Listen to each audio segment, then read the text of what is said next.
Hello, you nerds out there. How are you all doing? It just occurred to me that almost a year ago I started this channel, and the very first thing I ever did on this channel was to review all the Marvel Cinematic Universe flicks leading up to Avengers Age of Ultron. Now that Phase 2 has been successfully completed with AntMan and Civil War is upon us, yes, some people have already seen it, I will get the chance to view and review this movie on Monday. I figured this is a pretty cool opportunity for me to rank all the MCU flicks from worst to best. And yeah, two warnings. First of all, spoiler heavy. And warning number two, this is only my opinion. This is my very subjective opinion on how I view and rank these films. If you don't like my opinion, that's cool. There are two ways to go about this. Number one, you can demand my head to be crushed against solid concrete, or you let me know about your opinion. I'm just throwing that out there. That having been said, let's do this. Number 12, The Incredible Hulk. Now, when talking about the MCU, I think there is one movie that most people ignore, like even the Marvel people don't really like to talk about The Incredible Hulk, and I absolutely understand why. Yes, most people, me including, believe that it is way better than the Ang Lee catastrophe. However, this movie was just it was passable. But let's start at the beginning. The first half of this movie introduces us to Edward Norton as Bruce Banner, and everything that resolves around him, his intelligence, the fact that this Hulk problem is something he has to deal with on a daily basis is great. However, once the government catches up with him and once they stop playing their little hide and seek game, the movie becomes everything but incredible. I mean, seriously, most of the stuff that's Hulk related is actually only okay. There's nothing particular incredible about this movie. Even the end battle is just a CGI mess. I guess this is why people tend to not talk about it. Also due to the fact that we eventually got to see a pretty fucking cool Hulk, but we'll get to that. Number 11, Captain America, the First Avenger. And yes, this was a very tricky movie to pull off because Captain America might just be the cheesiest superhero of all time, and I really appreciate the effort. They were laughing at the fact that Captain America was made to be a propaganda piece. I like the setting, I like the way they made use of the time and location, all the military stuff, all the look of the 40s and the World War II themes was handled pretty well. However, the villain again was more than generic, and we didn't really get to know a lot about the character of Steve Rogers. He was just a good guy. There was no particular obstacle other than, yeah, let's inject him with something and make him badass. Also, they montaged through all the interesting action sequences that could have saved the film. Coming in at number 10 is Iron Man 2. And yes, this movie received a lot of hate. And personally, I used to hate this movie. But now looking back at it, there are some elements about it that I do appreciate. Mainly the fact that this is the first superhero movie ever where the superhero also happens to be a celebrity and takes place in the aftermath of him revealing his secret identity to the entire world.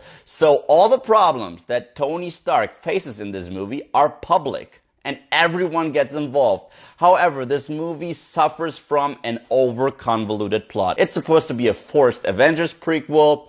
We have too many characters, too many different issues. I mean, there is the whole Tony Stark is a drunk and a suicidal maniac. There is the Black Widow, Nick Fury stuff. There is the Sam Rockwell is an evil dude who wants to get his hands on the suit. And there is the Mickey Rourke part about the dude who wants to show the world that God is able to bleed. That made the movie an over-convoluted mess. However, you gotta hand it to Robert Downey Jr. because every time Robert Downey Jr. portrays Tony Stark, you're in for a blast, which is why I can even enjoy a bad movie like Iron Man 2. Coming in at number 9 is Thor: The Dark World. And yes, that is the sequel to Thor. And yes, this is the movie where Thor doesn't have to learn a lesson anymore. And this is the film that also takes place in Asgard most of the time, so I should really be in love with the flick. However, I just can't say I am. I do think it's a good flick. However, they didn't learn from the mistakes of the first one. Some of them are even worse. First of all, Kat Dennings is back. She's even more annoying. They added this other shitty side character who is like her intern and who's annoying as hell. And this has got to be Marvel's worst villain ever. The Dark Elf? Holy shit, that's generic. However, I like the romance between Natalie Portman and Thor. And I love the fact that Loki and Thor have to work together. Because let's face it, Loki is what makes these movies, and the fact that they reluctantly have to work together is awesome. However, that's only like 1/3 of the movie. Had this movie focused on that relationship more, this movie could have been superb. Coming in at number 8 is the very first Thor, and back then that was kind of a gamble because yeah, we knew about Iron Man, we knew about the Incredible Hulk and Captain America, but Thor, that is mythology, that is a god. Like, how can you make that work? And they did. They pretty much turned it into a fish out of water story, and it worked. It was funny, it was charming, it was really cool to see Thor interact with human beings, but the Asgardian stuff was actually quite badass. There was a time where I preferred Thor 2 to the first one. Now, however, looking back at it, I think the first one aged way better than the second. Number 7. Coming in at number 7 is the film that started it all. The comeback role of the century, Iron Man. Man, when I saw this movie back in, I think 2008, yeah, probably, this movie blew me away because, yeah, I knew some of the comic books, but I had no idea how interesting and entertaining an Iron Man movie could actually be. Robert Downey Jr. owns the role of Tony Stark, and he proves that from the get-go. It's so cool to rely on a hero who only relies on his wit. He's smart, his intellect is his biggest asset. We love the fact that he's obsessed with technology, that he builds most of his stuff on his own, but also the fact that he's a complete playboy and kind of a dick. And his story of redemption is one of the best told ever in comic book history, because even though he becomes a hero, he still stays true to who he was before. He still remains a prick. He still remains a womanizer. He just has a heart of gold underneath. So this movie really kicked off the franchise perfectly. Number 6 is a movie that for a lot of people is very polarizing. Iron Man 3. Yes, this movie happens to be my favorite Iron Man.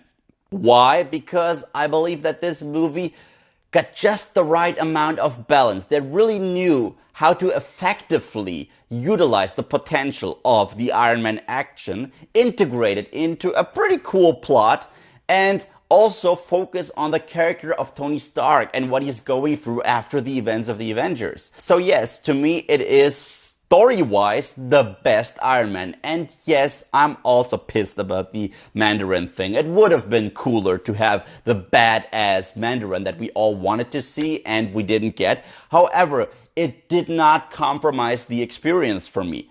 Not at all. Still my favorite Iron Man film. Still the deepest storytelling of any of the Iron Man films. And still, action-wise, the most phenomenal and spectacular out of all of them. And these are my top 5 favorite Marvel flicks. Number 5, AntMan. Now, AntMan springboarded off of Avengers Age of Ultron, and everyone was expecting another big, larger-than-life flick, and it wasn't. And that was actually Ant-Man's biggest advantage. The movie played out on a way smaller scale, but the characters were so interesting. It's one of the few movies where you can really tell that even the side characters are every bit as important as our hero. Michael Douglas, Evangeline Lilly, and Paul Rudd, they formed this trifecta of awesomeness.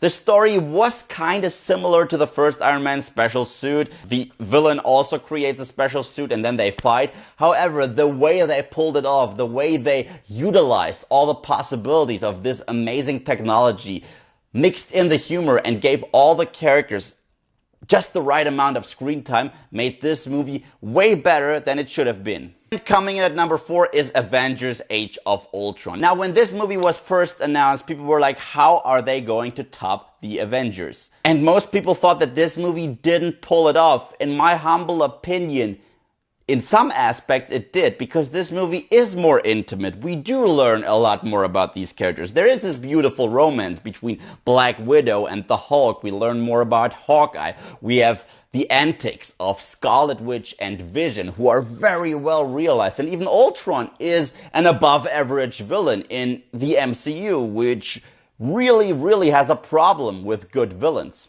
However, seeing all these characters in one movie is nothing that special anymore. However, I really liked what they did. I loved where they took the characters. I love the fact that we explored them more. And I love the fact that this movie also portrayed the weight of their choices and their destruction and also their internal frictions, which is why I absolutely adored this flick. And coming in at number 3 is Guardians of the Galaxy. Now, this was Marvel's biggest gamble. No one knew the comic books. No one knew anything about Star-Lord, Gamora, Drax, Groot, and Rocket. But this movie was hilarious. It was a blend of Star Wars, Firefly, Star Trek, and it was fantastic. This is B-Squad. These are the Misfits. And it really knew how to make use of its very own setting. It was a science fiction film. It was a comedy, probably the funniest Marvel movie we've ever had. And it introduced not one, but 5 new heroes, and they all worked. They worked perfectly off one another. Again, the villain was sort of a wasted opportunity, but it was a very fresh new introduction to the MCU. Now, number 2 is, in my opinion, what a sequel should be. Captain America: The Winter Soldier. This movie was phenomenal. It took the concept of the first one and expanded on it in every way possible. The characters were deeper, the stakes were higher, the emotional scale was way bigger, and all the twists and turns mattered. It's again a fish out of water story for Steve Rogers, but they didn't play it for humor. They played it for drama, because most of the people he ever knew are now dead, and most of the morals that he so desperately wanted to believe in are also gone. Throw in some of the best action that you ever had in any of the MCU movies and likable supporting characters like Black Widow once again, Samuel L. Jackson's Nick Fury, and Anthony Mackie as Falcon, and you got gold, my friend. You got gold. And coming in at number 1 is the Avengers. There's no other way to say it. The Avengers, to me, is the epitome of a great blockbuster. The picture that you should find in a dictionary when you look up summer movie season should be the poster of the first Avengers, because it hit all the right notes. This was Marvel's huge plan. This was a promise. And after we had all the origin stories out of the way, after all these characters were already established, we finally witnessed a film where we would get to see all these characters interacting with one another in one film.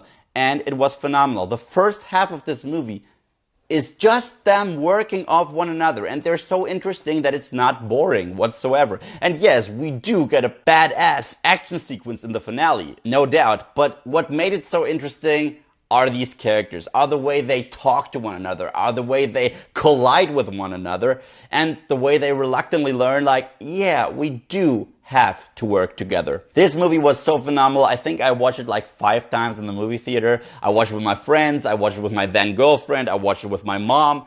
This movie is just phenomenal, and it will always have a special place in my heart. So that was me ranking all of the MCU movies for you guys. How would you rank them? Let me know in the comment section below. Thank you guys, as always, for watching. And if you like what you see here and you want to see more, then just subscribe.